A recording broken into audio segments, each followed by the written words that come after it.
So grunge was invented by a black woman in a punk band. I just have one question. Why the did no one tell me this until now? So I was in the middle of one of many times that I have when I was thinking about erasure in alternative subcultures, particularly erasure of women, particularly erasure of black women. And in the midst of this, I came upon information about Tina Bell, who is the woman who is now known, the black woman who is now known as the mother of grunge. So let's talk. Let's talk about Tina and her band a bit. Let's just give some orientation on her band. But the meat of this, of what I really want to talk about is how does this happen? How does somebody innovate, particularly a woman, particularly a black woman? This has happened many times in the history of rock, particularly. How does it happen that someone is just kind of erased from history, just forgotten from the history of a scene? Let's talk about how it happened and what we can do about it now. So let's talk about Tina Bell. Let's talk about Bam Bam. Before we really get into that, I do just want to say that my appreciation for grunge, while I don't listen to it like in my day-to-day nowadays, like my appreciation for the genre goes beyond just the like mainstream Nirvana, the Nevermind album, okay? My favorite Nirvana album is Bleach. Nirvana, Whole, um, and Mudhoney are probably my favorites in the genre. But just know, like, I'm aware of these bands. I'm aware of like and I've listened to and appreciate like 7 Year Bitch. So my whole point is like I'm not just, like I really appreciate the genre beyond the mainstream. And despite that, despite really looking into the genre and appreciating it, I never heard of Bam Bam. That's the point, right? I never heard of Bam Bam, despite really appreciating the genre. So just wanted to say that. Okay, now let's get into Tina and Bam Bam. So Bam Bam was the band that Tina Bell fronted. They were formed in 1982 and they were a part of the Seattle punk scene and they made music that was very unique within that scene. So when I listen to the sound that they were making in the 80s, to me, it reminds me of like Pearl Jam, Soundgarden, but like 10 years in the future. So like if they were making this sound if Bam Bam, Tina's band, was making the sound in the early 80s, then I hear it in Soundgarden's work from the early 90s. So they were innovators at that time and they played with the bands that would go on to be the biggest grunge bands. They played with Soundgarden, Pearl Jam, Alice in Chains. They even had a roadie that you guys may have heard of. I think his name was like Kurt Cobain or something like that. But yeah, he was Bam Bam's roadie. And he also was a fan of Bam Bam. So I say all this to show that they were known in the scene, that they were playing with the biggest, not the bands that came to be known as the biggest bands, but the relevant bands at the time, grunge bands. And despite that, they never got the media attention that these other bands got. And so that is what I want to dig into. Why is it that they weren't highlighted the same way, despite being innovators of the sound? Why weren't they highlighted in the way that these other bands went on a decade later to be highlighted? The two main contributing factors that I see here are discrimination and capitalism, which of course go hand in hand so perfectly. So let's rewind the clock a bit from Tina Bell's day, the 80s, and let's go to the 70s, the late 70s, when punk was just starting. Zines, as I've mentioned in another video, were big during that time. Zines are magazines published by yourself or a group of people, but independent magazines. So zines were big in punk. And there was a zine that was very popular during the time called Sniffing Glue. And I want to read a quote from there because I think it is relevant to what Tina faced. And it's a quote about the sentiment in punk, the sentiment about women in punk. So the quote from Sniffing Glue says, "Punks are not girls, and if it comes to the crunch, we'll have no options but to fight back." So here we see that the clear message is you don't belong here. If you are a woman, you don't belong in punk. Of course, this is one zine. It is a popular zine, though. I'm not saying that it is how every punk felt. It is obviously the antithesis of like what a real punk is. But at the same time, if it's in a popular zine, right, there had to be something in him like, oh, it's okay for me to write this. Like, just to even have that permission, to do that within the scene says a lot about the scene and how the scene viewed women. But you know what? Let's fast forward a bit, right? Let's go back to the 80s where during Tina Bell's time. So Tina Bell's drummer has relayed some of the racism that she experienced during shows, that she would go to shows and experience harassment at the shows. At one show, she talked about how a neo-Nazi showed up and was calling her racial slurs and verbally harassing her. So once again, we see the sentiment of, you don't belong here.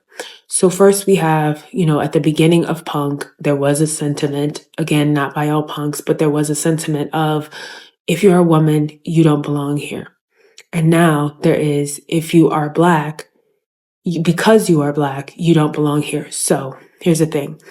When the history is being written, the history of punk, which again, grunge is a part of punk, particularly during Tina's time. It didn't have this name grunge, but so if in the history of punk, we have you don't belong here, Black person, woman, what do you think is going to happen when the history of punk is told? When the history of grunge is told? Probably that same sentiment will be there. You don't belong here. And what is the most clear way of saying you don't belong here? Erasure.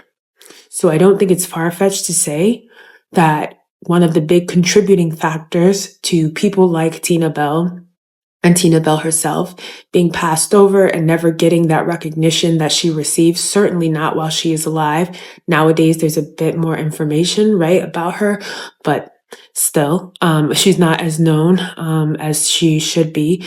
And one of the reasons is definitely racism and sexism. It's the feeling that as a woman and as a Black person, she does not belong. The second contributing factor for the reason why women like Tina end up forgotten in history or end up erased in history is capitalism. So within capitalism, everything has to be packaged a certain way so that it's dumbed down and so that it's sellable. That's the whole point. Things must be sold. Intricacies and complications just don't work. Everything has to be black and white, literally. And in music, that looked like Black people made hip hop, Black people made soul, white people made rock, white people made pop, and that's how people were programmed to think. And that's how things were marketed to the masses. I actually have another quote by her drummer about this. Tina Bell's drummer says, people back then expected a Black girl to be hip hop, a soul diva, or a pop singer. Fronting a hard rock band was inconceivable to many in the general public, it seemed, despite how brilliant she was. So even he, a white guy, by the way, was like, yeah, she was great, but she didn't get the acclaim that she deserved, or just even the recognition that she deserved, because she was a Black woman, and it's just not how the capitalist system, that it's not the category that she was put in. I think that this so perfectly just displays the limiting nature and the insidious nature of capitalism, the way it reduces our imagination to what it can sell us. That is the goal. So for me, after this, after understanding the obstacles, after understanding that capitalism, discrimination, racism, sexism, that these are the things that contribute to people like Tina Bell being erased in history, my question is, what can we do about it? What can we do to ensure that this doesn't continue to happen, particularly for women, for people of color, for queer people, for the people that tend to be forgotten? One big thing I will say, a fortunate change from then to now, is that I think back then to have a sustainable career in music, which is different, right? From just playing music, but to have a sustainable career in music, there was the necessity of at least having the media on your side, because it's not like now where you can just hold your phone and literally have the attention of the entire world, right? Through social media.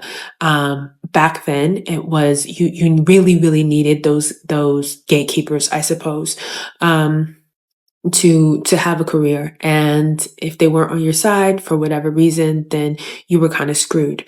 But like I said, now things have changed, and now we are that media, right? We decide through engaging with certain content what is going to get pushed out more to the world. That is literally how the algorithm works. So the first way, to me, and the primary way, is just supporting the artists who people try to erase during in history. So supporting the people that people try to erase. Again, a lot of times that's women, that's people of color, specifically Black women. Like, there's such a history in rock of that happening.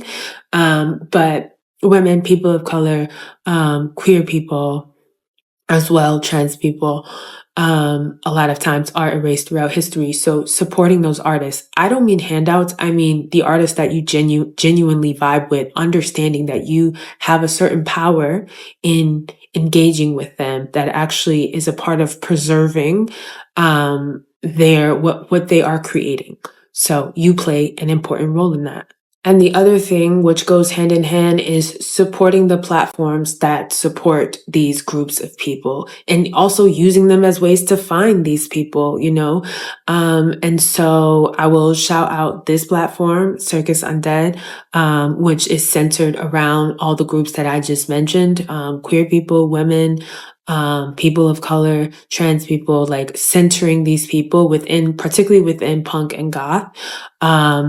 Yeah, that's what this platform is about. But there are people who have been doing this work way longer than me. So I just want to shout out a few accounts for you to follow, for you to check out, just to see, like, how people are doing the work of preserving history.